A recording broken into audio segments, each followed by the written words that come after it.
Hello and welcome to All Things Rift, episode 17.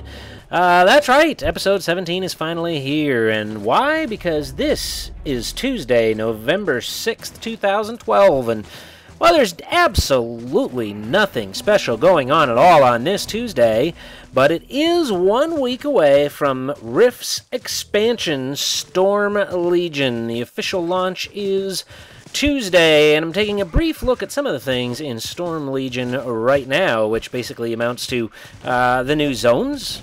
There are several new zones. In fact, there's 12 new zones, and some of them are just outrageously large. So I've taken a look at some of those, and they look pretty awesome. There is a redesigned quest system in that there are story quests primarily, but not as many quest hubs, and kind of like in Guild Wars, there's a lot of kill-type quests where you're walking around, you start killing stuff, and then you get a quest, and you get quest rewards, and such and so on. So it's a little bit of a different design in terms of the leveling process, and really interesting new zones. Also new to Storm Legion are the Dimensions, and this is basically Rift's version of housing, and dimensions are cool because they can be shared among your characters, so you can gather building materials from all your different characters and put them into one dimension. And this is my dimension here. Now this is King's Point. I didn't build that, but I did build this. Yes, this altar to, I don't know, me, I guess, with the torch on top. And that took all of my creative and artistic genius to come up with that. Now, I'm actually going to go more into Storm Legion in a future video, but for right now, I'm just going to take a look at some of the changes that have come to Rift, most of them in the last patch. First off, the souls have been completely revamped. There will also be new souls next week. When Storm Legion comes out, you'll have access to new souls. Now, I'm not 100% certain whether or not you need to buy Storm Legion to get the new souls, but it's one new soul per calling. Otherwise, the ones that we have are completely revamped, which means that my leveling specs no longer work, and I decided to wait until Storm Legion is actually launched in order to start working on new leveling specs, which I will do for y'all, but as of right now, I figured there'd still be, plenty of changes and things to come, and I didn't want to waste my time making videos, like a week ago, and then finding out later that I have to completely change them. Every soul has been revamped. It's either, what would have before been considered a rather large change, enough to reset the soul. It's anywhere from that to just like completely, totally changed. Now, by totally changed, I should specify really what this means is that if you played, a particular soul up to 51 points, and now you want to put your 51 points in the same soul, even the souls that have been massively changed, they'll still play basically the same in terms of how they look, the types of powers, for the most part, the types of things they do.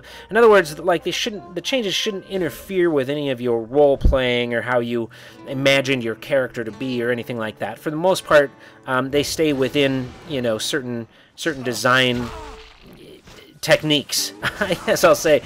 But that said, how the powers interact with each other, how they work together, how they work with other souls and things are very, very different. So specs from before simply are not going to work any longer.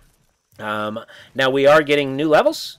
We get to go up to level 60 in Storm Legion, which is another reason for the major soul revamp.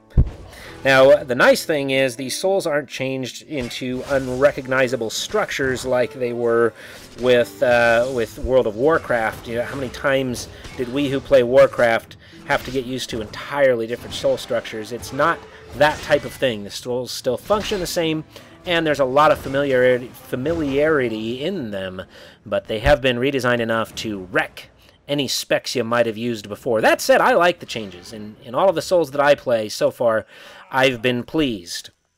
Now, as for things that you can do as you prepare for Storm Legion, First off, if you go to your mailbox, you will have, if you're level 50, you'll have a letter from your faction leader. And this letter will send you on a quest. And the quest is going to take you out to here, where you will hop on a boat, and you can get there from behind it. You have to get there from the water. And you'll go and you'll grab some quests. Now, you do want to complete these quests. You don't have to worry about the ones that are just... Well, actually, just grab them and complete them. Complete all of these. And the main thing to worry about, this actually in the original beta was just stupid challenging just because it was kind of confusing. And things didn't work the way that you would expect them to. Now that's been cleaned up. They're pretty easy. Basically, here you have to use the correct weapon on the correct type of thing that you're trying to destroy. So just make sure you're using the right weapon for the right thing. And then you go collect some stuff. It's pretty easy. Now, once you're done with that, you can grab a quest, and then there will also be a daily that always appears on this boat. But once you can grab the quest that takes you back to your capital city, you're pretty much done here. So you head back to your capital city. You end up doing these quests that kind of go back and forth between your capital city and out in Iron Pine Peak. Now, when you first go out to Iron Pine Peak, what you have to do is you have to take this item, and you use it right here in this little symbol here on the ground. You have to use it right here. And then the Queen Melia comes, and she's the one that you're dealing with your quests with. So out here is where Queen Melia resides, and here's where you turn in your quest. Now, every time you complete a quest, you want to go back to whoever the last person you talked to was. So, like, generally you come back to Queen Melia. Not all of these quests will lead to another quest. Sometimes you'll turn in a quest at your faction leader, and then you have to come back to the Queen to get the next one. Now, this quest series is really worth doing. First off, because each completed quest gives you a planar level, which is really nice. Especially now, one of the big changes that has come recently is that planar leveling now works much like Legacy in Star Wars The Old Republic, which is to say that your experience and your levels now cross characters. So, you do this with each of your level 50s. If you have a bunch of them like I do, you can gain a lot of planar experience for each character by doing these quests. They're very, very worth it to do. You'll also get, eventually, once you've completed them all, a nice Storm Legion decorative costume. So that is an option as well. But at any rate, so these quests end up culminating in a dungeon quest with a new dungeon where you get to see I believe it's the release of Crucia, I think it is. I haven't actually finished it. I tried to do it for the sake of this video, and it just never quite worked out. Also, there is a quest that you can do that will take you to the Chronicles, and once again, I tried to find somebody to go to the Chronicles with me, and that didn't work out either. There is one portion of this Chronicle quest which takes you into Ember Isle and up here into the fire.